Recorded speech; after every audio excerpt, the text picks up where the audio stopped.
السلام علیکم ورحمۃ اللہ وبرکاتہ۔ امید ہے کہ آپ تمام حضرات خیر و عافیت سے ہوں گے۔ اللہ تعالیٰ ایسے ہی عافیت کے ساتھ رکھے۔ آپ تمام حضرات کی خدمت میں ایک اور ویڈیو لے کر حاضر ہوا ہوں۔ آپ نے تھمبنیل میں پڑھ ہی لیا ہوگا کس موضوع پر یہ ویڈیو ہے۔ اب اس ویڈیو کو شروع کرتے ہیں۔ اقامت دوہری اور یکہری میں کون سی صحیح ہے؟ اقامت دوہری اور یکہری کا مطلب سمجھنے میں اختلاف ہوا۔ یکہری ایتار، یکہری کے لیے عربی لفظ ہے ایتار۔ ایتار صوتی مراد ہے یا کلماتی مراد ہے؟ تین ائمہ کہتے ہیں کلماتی مراد۔ اللہ اکبر اللہ اکبر، اشہد ان لا الہ الا اللہ، اشہد ان محمد رسول اللہ، حی علی الصلاۃ حی علی الفلاح، قد قامت الصلاۃ قد قامت الصلاۃ۔ یہ امام شافعی اور امام احمد کہتے ہیں۔ امام مالک کہتے ہیں نہیں، قد قامت الصلاۃ بھی ایک مرتبہ۔ پھر اللہ اکبر یہ دو مرتبہ، لا الہ الا اللہ۔ ان سے پوچھا کہ شروع میں بھی دو مرتبہ اللہ اکبر ہے، یہاں بھی دو مرتبہ اللہ اکبر ہے؟ تو حافظ ابن حجر علیہ الرحمہ نے جواب دیا کہ یہ دو اللہ اکبر ایک سانس میں کہتے ہیں، اس لیے ایک کلمہ ہے۔ امام ابو حنیفہ کہتے ہیں کہ ایتار کلماتی نہیں ہے، صوتی ہے۔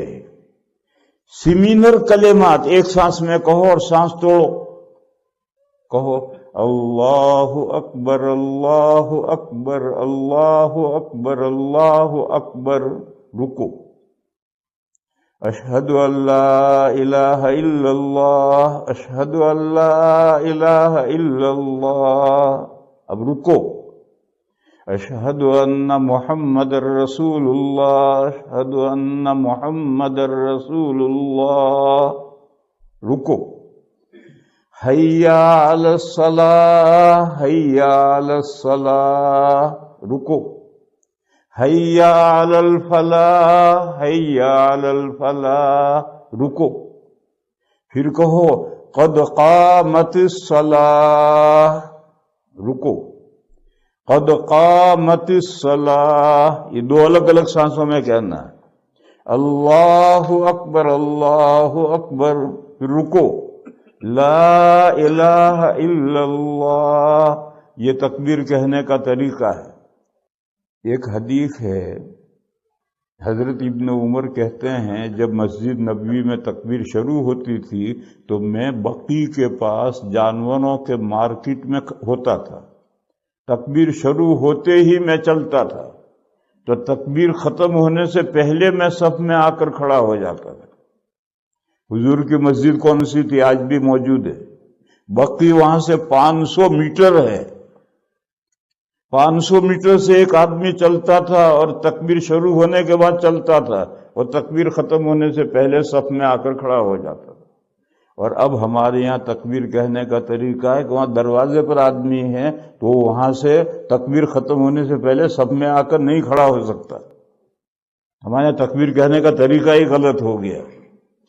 تو امام اعظم کہتے ہیں کہ تکبیر میں جو اکہرا ہے یہ صوتی ہے، سیمینر کلمات کو الگ الگ آواز میں کہنا ہے۔ دلیل ابو داؤد میں اعلیٰ درجے کی صحیح حدیث ہے۔ حضرت ابو محذورہ ایک صحابی ہیں جن کو حضور نے مکے کا مؤذن مقرر کیا تھا، وہ کہتے ہیں کہ مجھے حضور نے اذان 15 کلمات سکھلائی اور اقامہ 17 کلمات سکھلائی۔ میں نے 15 غلط کہا، اقامت 17 کلمات سکھلائی اور اذان 19 کلمے سکھلائی۔ وہ ترجیح کی وجہ سے 15 سے 4 بڑھ جائیں گے، تو یہ ہے کہ 17 کلمات مجھے اذان سکھلائی اور اعلیٰ درجے کی صحیح حدیث ہے۔ اب جو 17 کلمے ہیں تو اب ایتار کا کیا مطلب ہے؟ ایتار کا یہی مطلب ہے کہ کلمات کم نہیں ہوں گے، سیمینر کلمات کو الگ الگ سانسوں میں کہنا ہے، ایتار کا یہ مطلب ہے۔ اور اذان میں اشہد ان لا الہ الا اللہ پکار کر خاموش ہو جاؤ۔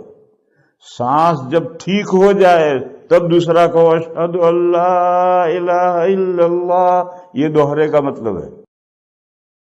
ایسے ہی مزید ویڈیو دیکھنے کے لیے آپ ہمارے چینل نورانی باتیں کو لائک کریں، سبسکرائب کریں، تاکہ ویڈیو اپلوڈ ہوتے ہی سب سے پہلے نوٹیفیکیشن آپ کو مل جاوے، اور اس ویڈیو کو شیئر کرنا بالکل نہ بھولیں۔